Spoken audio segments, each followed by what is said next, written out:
สอเก็บยับเดียวกังเจอตัวจะบกองช่างงาตังดีสุนิมอลวงงาปาปิ่นใจเอาผ่อนให้ในมาหอมจามกามพันเสียจิมกินอิ่มนุ่งเดิมวิปากาวิปากนากุศลาเอาปอวะน่าเกลียดเตะว่าเท่าน่ะอ่านกวนดูกวนน่ะนะเดี๋ยวสิฮะเอาปั้มมากก็แล้วผู้ดีผู้เล่ไหนผู้ดีชนจีงันอ๋อเมื่อไหร่กินผ้าเมื่อไหร่กินเฮ็ดพอมาเล่งทั้งนี้เลยว่าดีบุญจังล่ะเนี่ยบุญจังเจ้าเนี่ยจังคงปินจะเข้าท้องอะไรเด้อมันหลุดท้องไก่ยังเดี๋ยวนี้ข้าวสารพอเล่งน้ำมีเนี่ยพอเฮ็ดอ่ะเขาเป็นสักแปดนะปนมาปั่นเขาน่ะปั่นเขา1 ปีหลายหลัง2 หลังเขา2 หลังหลายล็อกหน้าปทมีเขาล็อก10 ล็อกอะไรเขาอันต่างไฟถึงตรงกันเนาะลูกหลานปทอะไรมั่วล่ะลูกหลานนี่ก็มีหรอจะได้มีอยู่กันไหนมีหลายเกาะกันไหนกันมี2-3 เกาะต่างตีลูกข้าหลานน่ะหลานปทมีลูกว่ามีเดี๋ยวนี้พอเลี้ยงบ่เท่าหลานตั้งเหนือไหนมาปั่นกวนกันนะเขาเป็นฟักเฮ็ดมาเลี้ยงคำเดียวเฮ็ดกล้วยเฮ็ดกล้วยเนาะมันฉันก็มันชุกเขาเปลี่ยนปลายเปลี่ยนปลายหัวก่อนนี่เปลี่ยนปลายหัวก่อนเนาะน้อยแวงบ่ทอนะกว้างเลยก็รู้เรียนมาขายมันค่าขึ้นอย่างไรนะ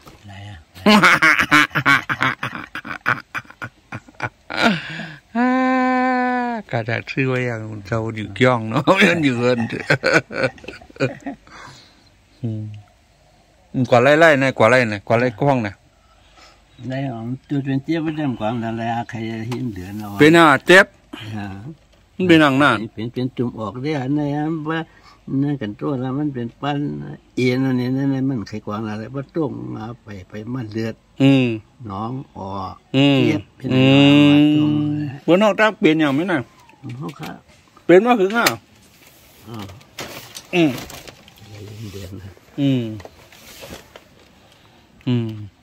เป็นหายก็มันน่ะเนาะ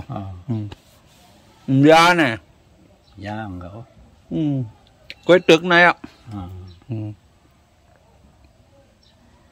พวกเราตียาเนี่ยตียาอาริยาก็มีกองเทาอยู่หนึ่งนั่นก็อยู่ก้อนเหลียวอย่างก้นเทาปานเหลียวเป็นเก่งอยู่ก้อนเหลียวเนาะอย่างลูกล่างกว่าอะไรหมดปันก้นเทาอยู่ก้อนเหลียวดิแน่งามมาหลายเฮือนนะเนี่ยก้นเทาอยู่ก้อนเหลียวน่ะลูกลานกว่าอะไรมาอยู่จ้องเนี่ยหยับเด้ตัวเองนะหมดที่ยันก็ป่องเฉยนะพ่อตัวเองตั้งหลงแซมป่องแต่บ้วนน้ำลูกล่างเอาอะไรหมดวันนี่เนาะพอเท่าพอทำเตะน้าเฮิร์นยำแล้วดอกเดี๋ยวลูกดันมีเนี่ยมีหลายเกาะมีเป็น3-4 เกาะพี่มีสายใจแต่เดียวมันเล่งหามันเล่งช่อง3 ขวบ8 ขวบตายดิ๊กก็ลู่ไปดิ๊กเลยก็ได้เดี๋ยวเมเก่าเท่าน่ะลู่สิละลู่2 ก็ขึ้นก็3 ก็เอา3 ก็กำไม่ตั้งก็ลู่ก็อะไรอ่ะตั้ง2 ก็อะไรลู่อ่ะขึ้นก็ลื่นนะขึ้นก็กลางมีแหล่ได้เดี๋ยวมีทุกนะก็เยอะเลยถามด้วยลงใครหูปืนบดท้อยหรอมียังก็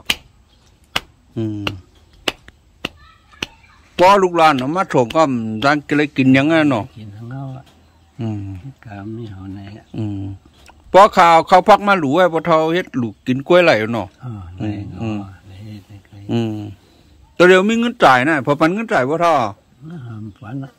มีเบี้ยเดี๋ยวมีหลายมีการหือในตัวในคิง14-15ยังอ่ะคำว่าคำว่าเวียกกับไผ่ก่อนน้ำนะการหือเขามากับไผ่บ่เท่ากับไผ่เปลี่ยนลายเฮงอ่ะมากก็ไว้ช่องหาเฮงหาปากช่องหาเฮงหาปากบ่เท่าใจลายเหลือนั่นหรอเพื่อนน่ะนี่นะมีหางเอาเอ็นช่องช่องหาเฮงหาปากลายเหลือน่ะบ่ทำไรบรรลายเหลือน่ะบันมากกูเหลือนอ่ะมีเหลือนแน่เหลือนแน่เบี้ยวกาอีคำร้องมีช่องกันก็ช่องปลาช่องหาเฮงหาปากช่องหาเฮงหาปากพอเท่ามีทีวีก็มีฉันก็มีหูแหละมีหูเล็กใจมันก็ตัวช่องหาเฮงหาปากในมันใจยังพอไพ่ยังบ่เท่าน่ายฮัลโหลนายเฮิร์นก็มีหางง่ายแต่มีหางยังเอาเป็นช่องมีหมอคอนั้นเลี้ยวผันตีวันช่องมีอันเดียวโอ้เป็นซองนะใครเปียงเฮิร์นสะเทียนเฮิร์นเอาหน้ากับไพ่บ่เท่าน่ายสะเทียมเสียงไม่น่ายก่อนโย่เอาล่ะเปี้ยวันแก้มมีจ่ายกูเหลือเนี่ยเนาะฮัลโหลพวกข้าหันเฮิร์นบ่เท่าคำเก็บก่อนนะพวกข้าเป็นคนเก็บไพ่แน่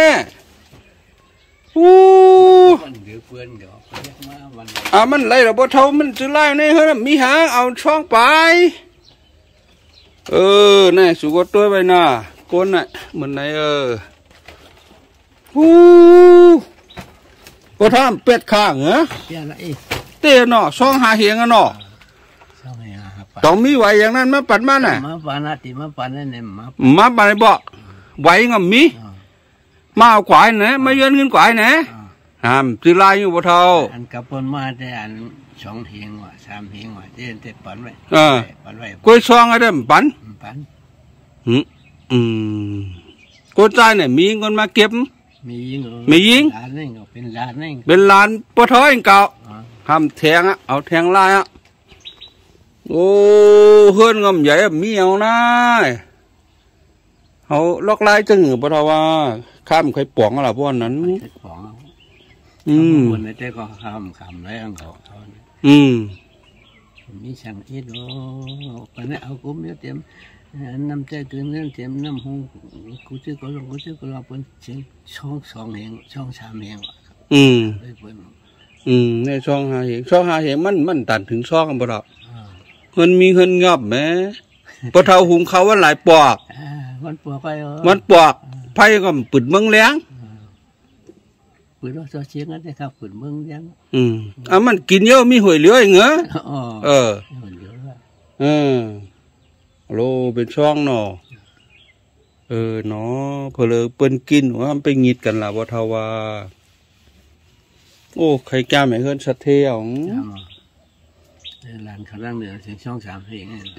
มีหมดนี่จ้ะเปิ้นมีหมดเนาะมีทีวีมีตู้เย็นมีถังมีหมดเนาะเฮิร์นบ่เท่ามีผันช่องหวยเองมีหมอกข้าวหวยเองเสียงกลับไปช่องหาเหงอัลโหลยามเดี๋ยววันงี้ถ้าว่าวันไหนหนองเรือ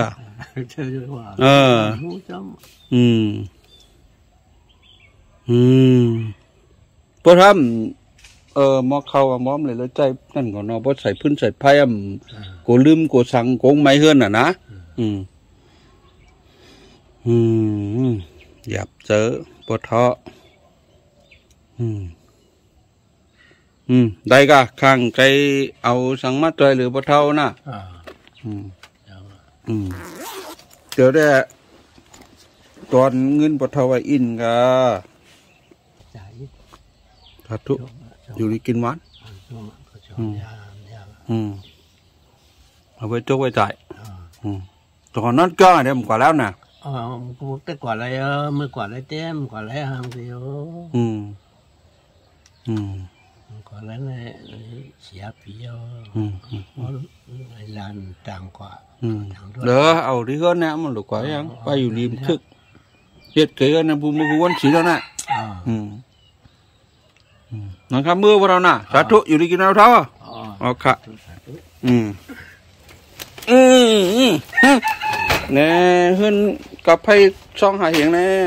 ตัวหน่วยตัวดังดอกไอ้หน่วยมันเหือไปกาวไงไผ่บ่เท่าเนี่ยว่า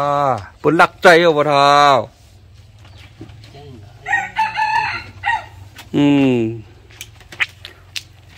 นั่นเลยข้ามใครอยู่มองบ่ทารัดได้แต่ตัวหาเนี่ยเฮือนในเชียงกับไผ่ช่องหาเหียงบ่ทวัดได้นี่มอคอนหวยไพ่อันหวยไม่งิดกันว่าก้นไงอยากก็ก้อมหนาบ่ทอดอะก้อมลมกวนอยู่อยากบ่ทอดไหนป้อมมีคนเต้าได้มกว่าไรแล้วก็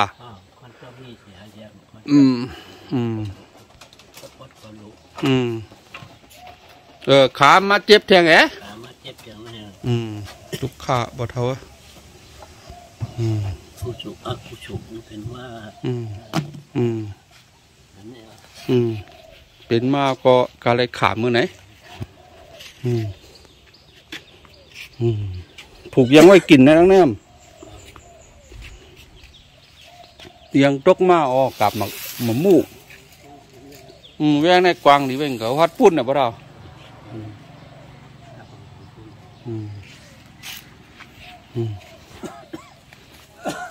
เมื่อเราหน้าสาธุกะ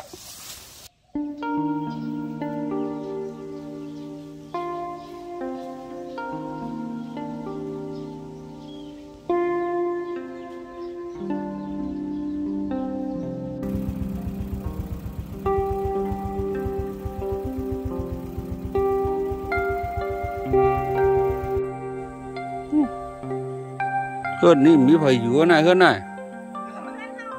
อ๋อทำไมอยู่ไหนมันกัดดิจ่าไหนเฮือนไหนมาอยู่เฮือนไหนเฮือนไหนแคบหนอ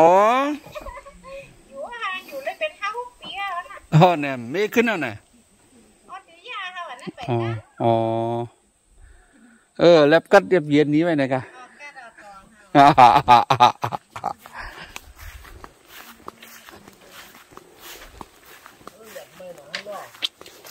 บ่ไม่งะบ่ท้อ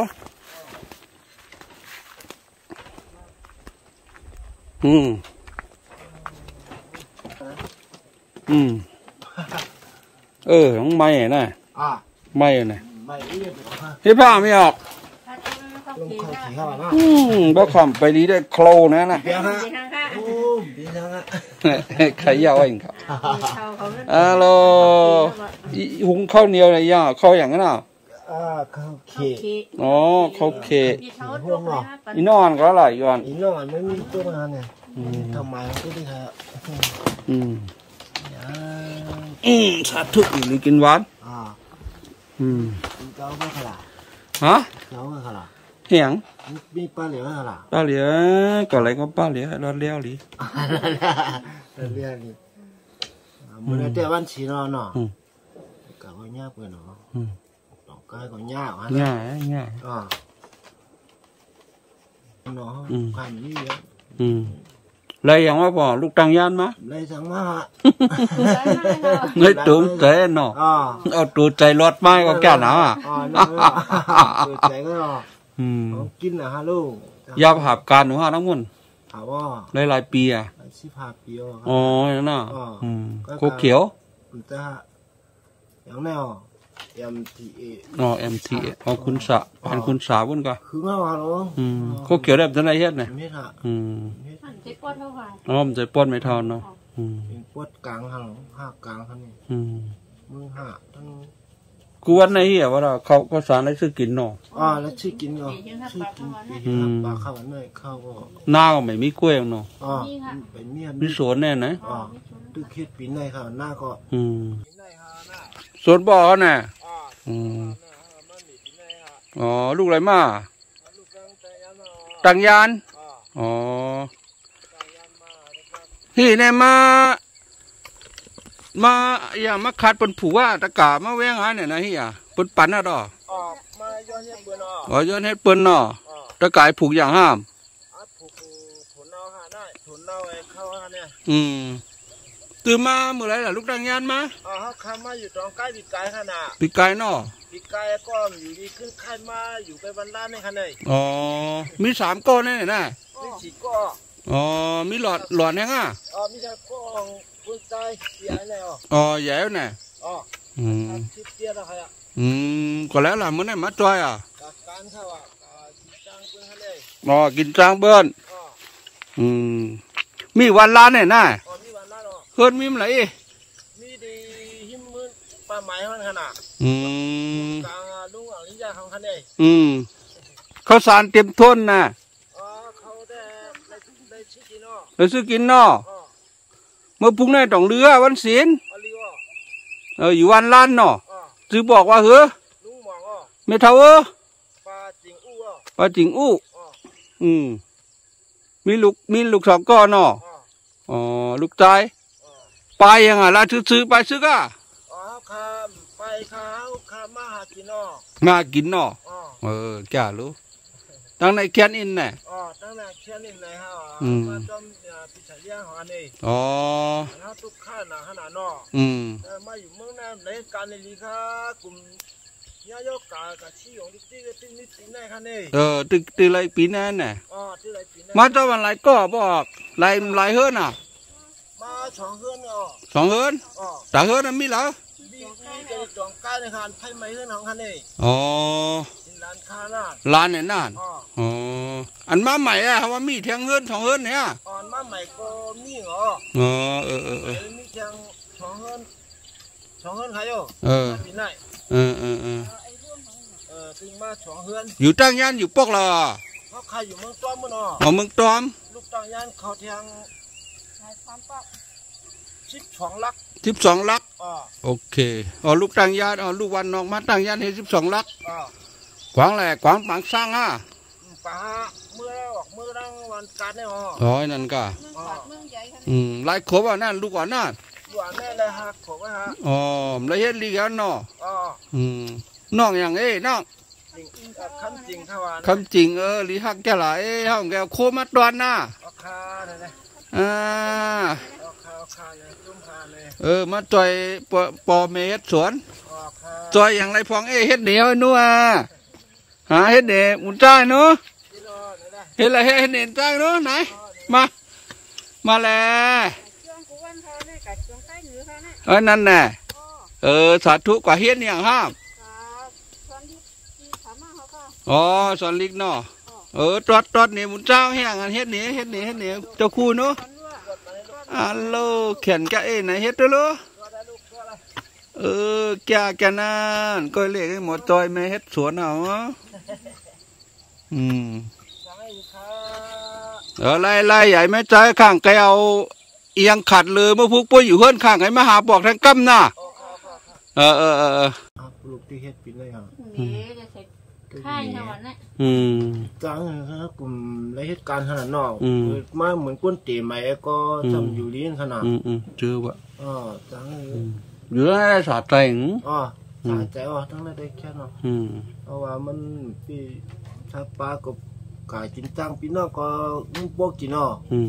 กัน1 วันก็พวกกินเนาะนั่งคือเนาะวันเหนือจะจำหนา2 วันน่ะกัน1 วันเลยเสีย5 ปากข้าวนั้นตัวเองจำได้วันปีนอกทุกข้าวหนาวอ่ะหนาวตรงไหนจะจัดเดียวเขาว่ามีเท่าไหร่จะขึ้นเมื่อเขาไหนมันมีเท่าตึงมีเขาอายุในปากอีมาตะวันไหลก่อนนะมาเฮาขับลูกกี่ก้อนเนาะกี่ก้ามาเนี่ยขี่รถมากขี่รถเครื่องมากจังคนเอามากคนมาหลายเรือนหน่อยปีก็อะไร2 ปีแค่นั้นน่ะเป็นมีหังกินอย่างบางกวนน่ะแล้วก็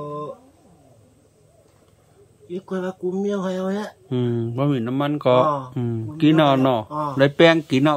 นั่นแหละแต่เดี๋ยวพองตั้งเป็นในของก็ขึ้นนั่นแหละ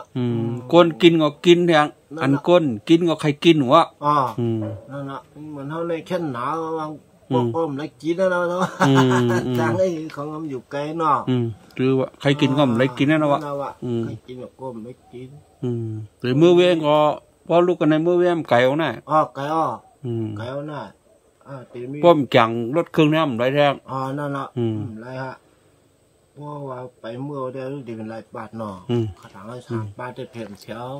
บางนานก็ตัวจมหนักฮะจมถึงครับก็อะไรกันมีปัญหา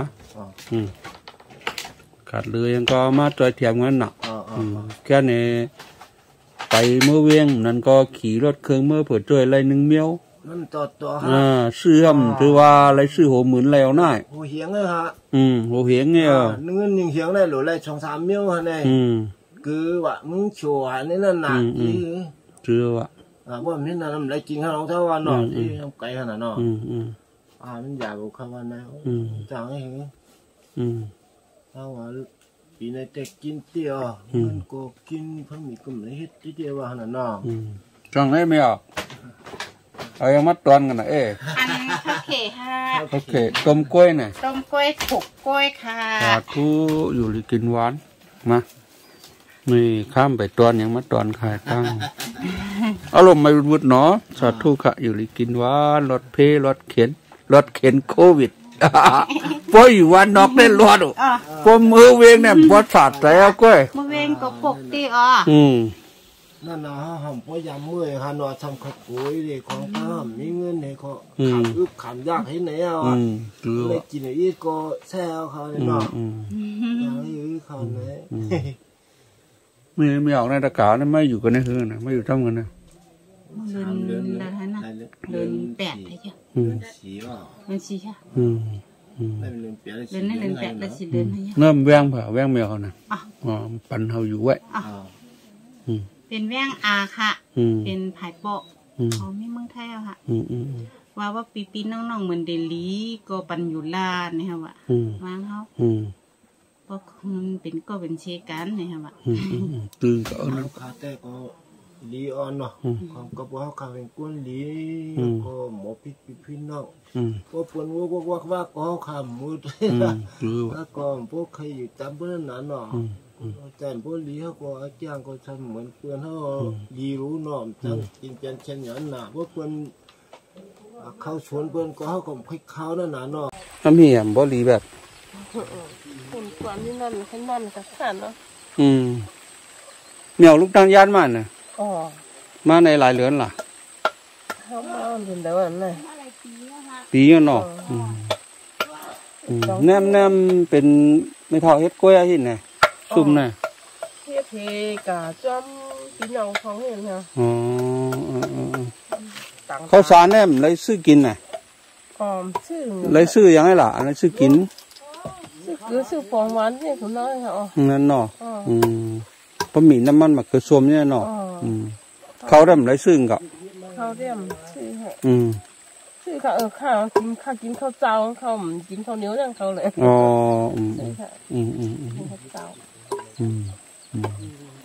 เขาอันสองห้ามาเนี่ยต้องตึกหลายเดือนเลยอันนี้ก็อะไรก็ล่ะ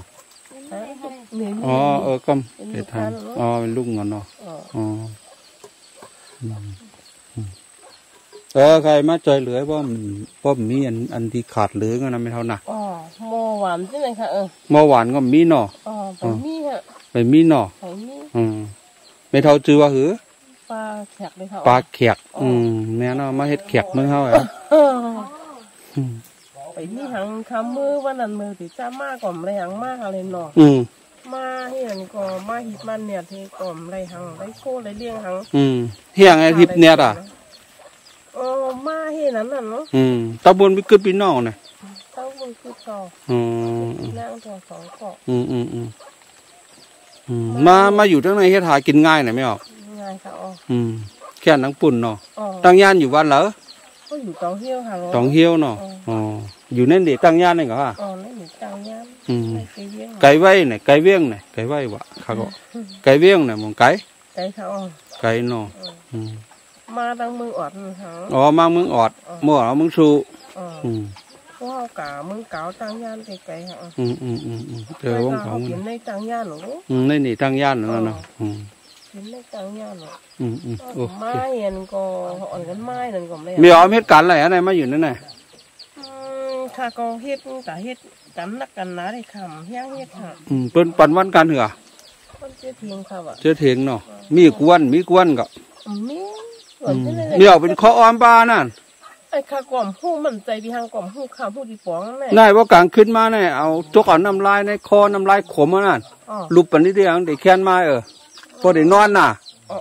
ตามด้วยนะหันเบิ้ลรับหู้ว่านั่นไหนมันเป็นข้าพี่หางกล่อมหู้เตียนมาเลยเตียนอู่เขาในมันยอดเห็ดตื่นทานเนี่ยตื่นออกมาก็มาปูมที่ไหนก็อยู่กว่าใหญ่ชัดที่วันไหนมือข้ามาเอ็นนั่นนะโยคำหูค่ะมือข้ามาปัดแก้มตั้งคุณมึงปั่นในว่าอย่างวันนั้นมือมาย่ำใหญ่เนี่ยใหญ่ทั้งข้อใหญ่ในแค่วันเนี่ยคำหูเราเขายังเบี้ยน้องข้ออ้อมเดี๋ยวมันใจทางน้องไหนอยู่มาปอกให้ในกองหายโอเคอยู่ก็ทำขึ้นเหมือนไหนไหนกินเลือดอยู่ออกค่ะพอกำน้ำเหมียวเหตุการณ์กูว่าน้ำกว่ากูวันก่อนเนี่ยกาค่ะมือว่าข้าม่ามหันนะมือว่าในค่ะกับเกียรติพวกมีปลุงอริยาค่ะมือว่าไว้สมตางเนี่ยมีเฮิรนเนาะโอเคเด็กค่ะอยู่นี่ในกูว่าขายก่อนละหนอเฮ็ดการใหญ่การลงคำเฮ็ดสาธุน้ำเหมียวน่ะข้างก็มีอย่างข้างไงมาจอดไหลเกินปวดมีเลยไหนมาไม่อยากเขาทำกันนี่มาเป็นหือเจ้าอยู่กินกันเจ้านั่งให้วันเอาไปซุ่มครับนั่งไหนก็ไม่อยากนั่งกันได้ไม่อยากนั่งก็เลยนั่งเนื้อไม่อยากนั่งเนื้อนะครับข้าเต็มในนั่งนั่งฮัลโหลรถผลรถสั่งไหนไหนเฮือนแตกอุดตรงไม่ออกนะร้อนก็ค่ะร้อนก็ว่าที่ปูงอเนาะ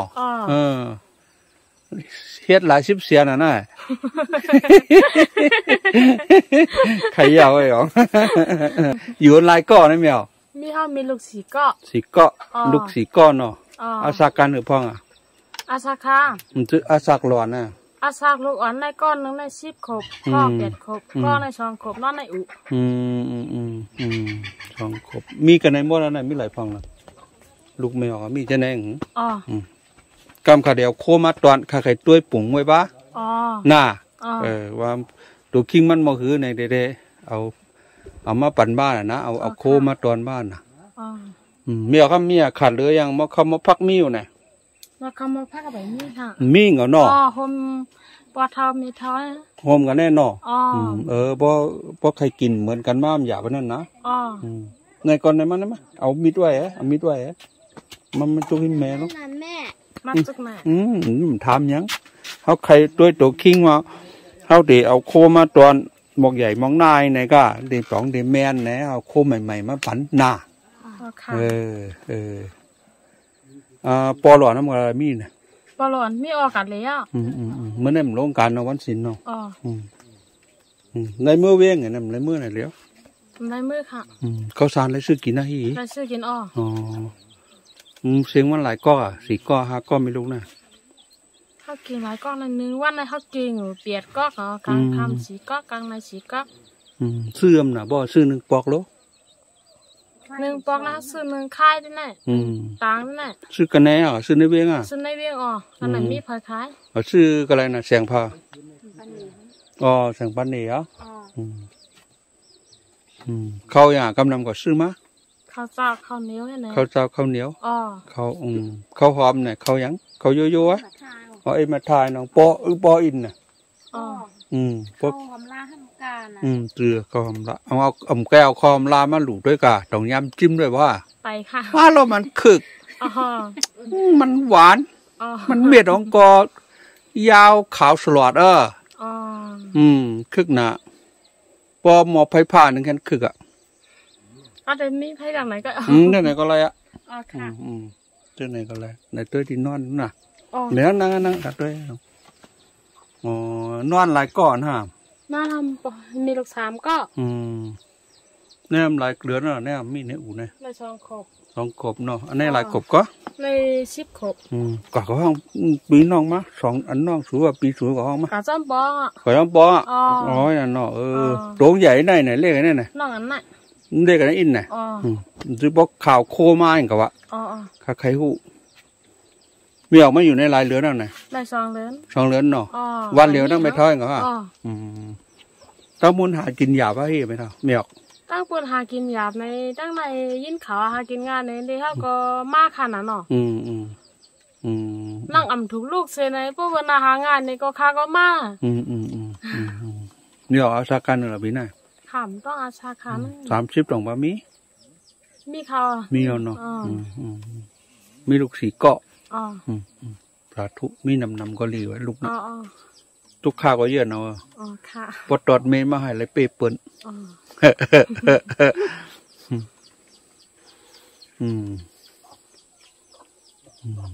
ก็มียังถามของเขานั้นก็ขังก็ยังมาเจอหรือมีออกหนักพอคำมาในก็ขังก็ใจบนมาลาดไว้ให้อยู่เพื่อนมันอินในหนักโอเคสาธุค่ะสาธุค่ะอยู่ในตั้งย่านค่ะน้ำพี่มาอยู่ทั้งไหนไปโคเขียวนั่นเนี่ยไปโคเขียวไปเดี๋ยวไปใหม่ไม่ลูกเนี่ยเขาเขียวในเหมือนเงี้ยยากตั้งยาวหลีอันดองดีก็ดีอันดีก็มีค่ะมันจังหวะมันเหมือนกันก้อยมีชื่อเขาไหนเนาะเจอได้ค่ะลูกใจค่ะ2 ก็เป็นคู่เขียวเหมือนกันนะน้องปลายไม้มันเงียบเอาปลายกว่านี่อาสร้างกันเหรออาชักกองเงาหน้าไร31ว่าทออยู่บุญหรอว่าทออะไรเฮ็ดชื่อกันน่ะเฮ็ดเพียวค่ะยากินเนาะยากินก็เดี๋ยวเมืองนายก็เอาฮะน่ะเอาค่ะสักควันเต่าก็ตื้อในเอากว่าที่เที่ยวคู่เขียวน่ะไรค่ะเลขขาดของไรลุงมาจอมใหม่ย่ำเหลียวในก่อนไรปีไปก่อนไรปีไปเนาะปีไปมันไรมากขึ้นปอกย้อนมากก็มาไรนี่มีไก่ตีตองไก่เลยค่ะมีไก่ตองไก่วันเตอวันหิมเสียงปังเขาอยู่นั่นก็เย้ากันนะเขาเขียวเขาไล่ไว้ก่อนแต่เลี้ยวเขาพักที่ซื้อกินน่ะชื่อกินเพียวเข้าชื่อกินเนาะเขาลูกเขาก็ชื่อเขาก็ชื่อกินมันตั้งแต่มาเป็นตึกเป็นเยี่ยงเขาเลยอะไรมาเปลี่ยนสังขะก็มีมาเคยชมชื่อมดชื่อเขาอันนั้นก็กอดกินจังวันอะไรวันกันเหรอเขาได้อยู่เฮือนไปเย่ไปจูพื้นจูไผ่กินจังพี่น้องก็วัน7 เหียงก็จับงาเปลี่ยวหน่อยในก้อยค่ะก็เหลือที่นั่นเนี่ยเป็นลูกอ่อนหาเลี้ยงค่ะลูกเปิดลูกใจนี่ครับวันอิดวันออดหาเลี้ยงปันนี่ข้าก็มั่นใจคือเขาจะแต่แต่เฮียงสีเพชรการเขาปนาเข้าหึงเข้ายาวๆการนักก็เปลี่ยนได้มันจะเข้าอาชาการเนื้อหรอพี่เนี่ยอาชาค่ะมี67ครับชื่อกินนะก็พ่อมีมาเคยชมลูกนิ่งกับพอท้ายก้นกันได้ยังไงหมออะไรยอมกันเขาบอกเขาอะไรชื่อวันหมอกปอกหลายปี2 เปะ1 เปะ2 เปะหลายเปะนั่นเปกันเนื้อเปะเห็นข้างปากในบนมาเฮ็ดปันนั่นนะเขาเฮ็ดไว้ถึงน้ำเยอะนะมี4-5 หลังนั่นน่ะมี3 หลังเยอะมากมันจ้างออกมาหวยนะหวย